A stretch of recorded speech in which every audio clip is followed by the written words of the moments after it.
A very good morning to all my BSc Nursing students. Welcome to the Wildlife Nursing channel.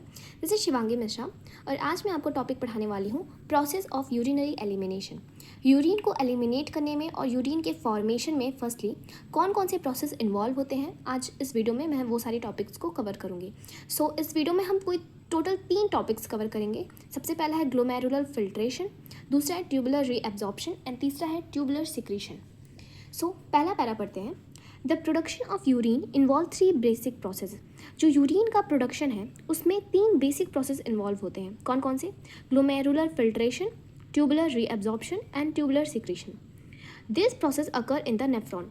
और ये जो तीनों process हैं वो किसमें, हमें कहाँ पे सारी चीज़ें चलती हैं? हमारी किडनी के एक फंक्शनल यूनिट में जिसको हम बोलते हैं नेफ्रॉन में। ठीक है, तो मैं अब ये जो तीनों टॉपिक हैं उसको मैं एक अपने हैंडमेड नोट से आपको समझाने वाली हूँ। सबसे पहले हम पढ़ेंगे ग्लोमेरुलर फिल्ट्रेशन। इससे पहले वाली वीडियो में मैंने आपको बताया था कि ग्लोमेरुलर होता क्या है और ग्लोमेरुलर की कैसा शेप होता है, नेफ्रॉन में वो कहाँ प्रेजेंट होता है, उसके क्या फंक्शन है। तो अब हम पढ़ेंगे कि ये जो ग्लोमेरुलर है वो कैसे ब्लड को फिल्टर करता है। ये यूरिन के प्रोडक्शन का फर्स्ट प्रोसेस होता है। Blood enter the glomerular through the efferent arteriole. सबसे पहले तो एफरेंट आर्ट्रियोल से हमारे ब्लड आते हैं और वो ग्लोमेरुलर में एंटर करते हैं। High blood pressure in the glomerular capillaries forces water and solute through the filtration membrane.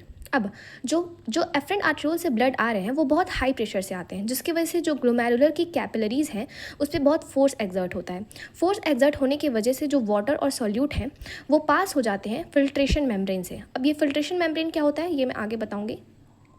The filtrate enter bowman's capsule. अब जैसे ही ग्लोमेरुलर के कैपिलरीज के वॉल्स पे जैसे ही प्रेशर पड़ता है तो वाटर और सॉल्यूट जो है वो पास होते हैं और पास होके वो एंटर किस में कर जाते हैं? बाउमेंस कैप्सूल में। The blood cells and plasma protein remain inside the capillaries. जैसे आपको पता है कि ब्लड सेल्स जो होते हैं और प्लाज्मा प्रोटीन्स होते हैं वो हमारे पास नहीं कर पाते हैं, तो वो कैपिलरीज में ही रह जाते हैं। लेकिन वाटर हो गया और सॉल्यूट हो गया, ये हमारे फिल्ट्रेशन मेम्ब्रेन से पास हो जाते हैं। Filtered blood leaves through the efferent arteriole. और जो ब्लड जो होता है जो फिल्टर हो चुका है वो किससे पास हो जाएगा? वापस किससे चला जाएगा? एफरेंट आर्ट्रियोल से। अब मैं सारा चीज़ें आपको एक डायग्राम के फॉर्म में समझाऊंगी। अब जैसे इस वीडियो में आप देख सकते हैं ये हमारा ग्लोमेरुलर कैपिलरीज। ठीक है, ये एफरेंट आर्ट्रियोल से ब्लड हमारे इंटर करते हैं। जैसे ही हाई प्रेशर से ब्लड इंटर करता है ये प्रेशर लगाता है ग्लोमेरुलर की वॉल्स पे। जब ग्लोमेरुलर की वॉल्स पे ये प्रेशर लगाता है तो वाटर होते हैं और जो सल्यूट होते हैं वो इस फिल्ट्रेशन मेम्ब्रेन से पास होकर किस में चले जाते हैं? बाउमेंस कैप्सूल में। ये जो कप शेप स्ट्रक्चर है उसको हम बोलते हैं बाउमेंस कैप्सूल। तो ये होता है हमारा पूरा जो ग्लोमेरुलर फिल्ट्रेशन का मैकेनिज्म। अब मैंने आपको बताया था कि फिल्ट्रेशन मेम्ब्रेन ये बहुत इंपॉर्टेंट है, एमसीक्यू बेसिस पे आ सकता है कि कौन कौन से फिल्ट्रेशन मेम्ब्रेन, मतलब कौन से मेम्ब्रेन इन्वॉल्व होते हैं फिल्ट्रेशन मेम्ब्रेन में। तो सबसे पहला होता है endothelium of glomerular capillaries. Glomerular capillaries की इंडोथीलियम होती है। देन आता है ग्लोमेरुलर की बेसमेंट मेम्ब्रेन एंड फिर पोडोसाइट्स। पोडोसाइट्स एक ऐसे सेल्स होते हैं जो कि प्रेजेंट होते हैं विस्टर लेयर्स ऑफ बाउमेंस कैप्सूल। ठीक है, तो ये 3 तुम्हारे मेम्ब्रेन होते हैं जो कि फिल्ट्रेशन मेम्ब्रेन में इन्वॉल्व होते हैं। अब साइड क्या होता है? Renal corpuscles. रीनल कॉर्पसल्स क्या होता है कि ग्लोमेरुलर प्लस बाउमेंस कैप्सूल को हम बोलते हैं रीनल कॉर्पसल्स। अब इसमें कौन कौन से सब्सटेंस है जो कि पास हो सकते हैं फिल्ट्रेशन मेम्ब्रेन से? सबसे पहला होता है तुम्हारा water, then glucose, then amino acids, electrolytes like sodium, potassium chloride, urea, uric acid and creatinine. अब कौन सी ऐसी चीज़ें हैं जो फिल्टर से पास नहीं हो सकती हैं? जैसे कि हो गए हमारे आरबीसीज, डब्ल्यूबीसीज, प्लेटलेट्स एंड लार्ज प्रोटीन्स। अब एक इम्पॉर्टेंट चीज़ें हम याद रखेंगे जो कि हमारे एमसीक्यू बेसिस पे आ सकता है कि GFR ग्लोमेरुलर फिल्ट्रेशन रेट ये कितना होता है? 125 ml पर मिनट या फिर 180 लीटर पर डे। इसको याद रखेंगे एमसीक्यू के लिए। जैसे इस वीडियो में आप देख सकते हैं कि कौन कौन से फिल्ट्रेशन मेम्ब्रेन है। सबसे पहला है फिल्ट्रेशन मेम्ब्रेन, ये ऊपर वाला लेयर ग्लोमेरुलर कैपिलरीज का, then basement membrane and then आते हैं ये पोडोसाइट सेल। पोडोसाइट सेल्स ऐसे सेल्स होते हैं जिनके बीच में स्पेसेस प्रेजेंट होता है जिसकी वजह से जो हमारे वाटर हैं और सॉल्यूट हैं वो पास हो जाते हैं। तो ये सब हो गए हमारे पोडोसाइट सेल। अब हम अपना नेक्स्ट टॉपिक स्टार्ट करेंगे, ट्यूबुलर रीएब्जॉर्प्शन। ट्यूबुलर रीएब्जॉर्प्शन में जो ट्यूब्यूल आ रहा है तो ट्यूब्यूल में कौन कौन सी चीज़ें आती हैं? तो सबसे पहले आता है PCT proximal convoluted tubule, DCT distal convoluted tubule, loop of Henle and collecting duct. Now, about 99% of the filtered water along with the certain useful solutes is reabsorbed by the tubule cells. अब देखो, जो भी चीज़ें जैसे water हो गया और salutes हो गया, ये हमारी फ़िल्टर हो गई हैं, लेकिन फ़िल्टर होने के बावजूद भी इनमें कुछ कुछ चीज़ें ऐसी हैं जो हमारे बॉडी के लिए यूज़फुल हैं, तो हमारे ट्यूब्यूल्स की सेल जो होती हैं उनको रीएब्जॉर्ब कर लेती हैं. These solutes and water return to the bloodstream through vasa recta and peritubular capillaries. अब ये जो solutes हैं और जो water हैं जो कि हमारे लिए बॉडी के लिए यूज़फुल है, ये ब्लड स्ट्रीम में वापस चले जाते हैं. किसके थ्रू? वासा रेक्टा के थ्रू और पेरिट्यूब्यूलर कैपिलरीज के थ्रू.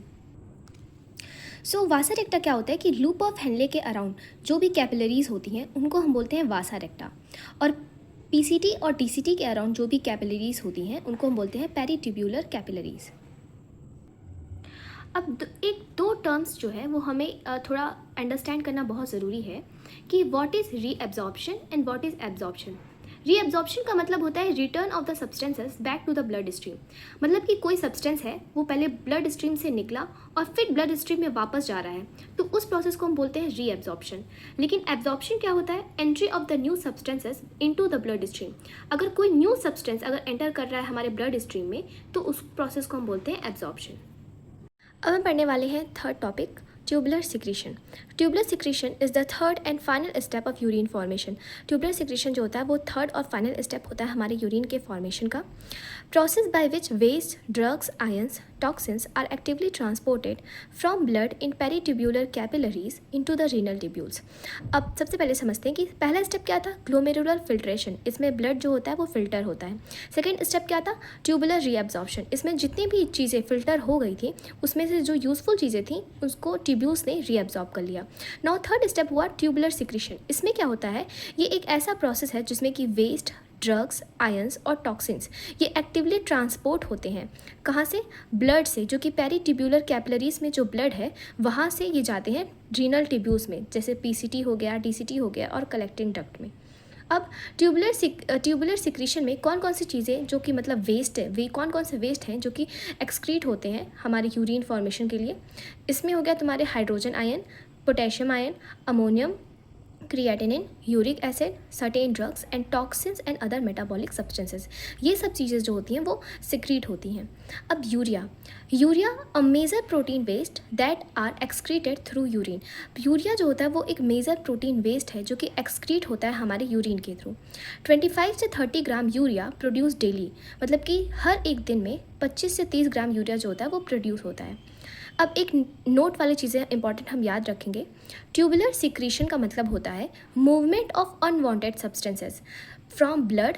मतलब ब्लड से जो भी अनवांटेड सब्सटेंस है वो मूव करते हैं कहाँ? रीनल ट्यूब्यूल्स में, और फिर रीनल ट्यूब्यूल से ये आगे क्या करते हैं? यूरिन का फॉर्मेशन करते हैं.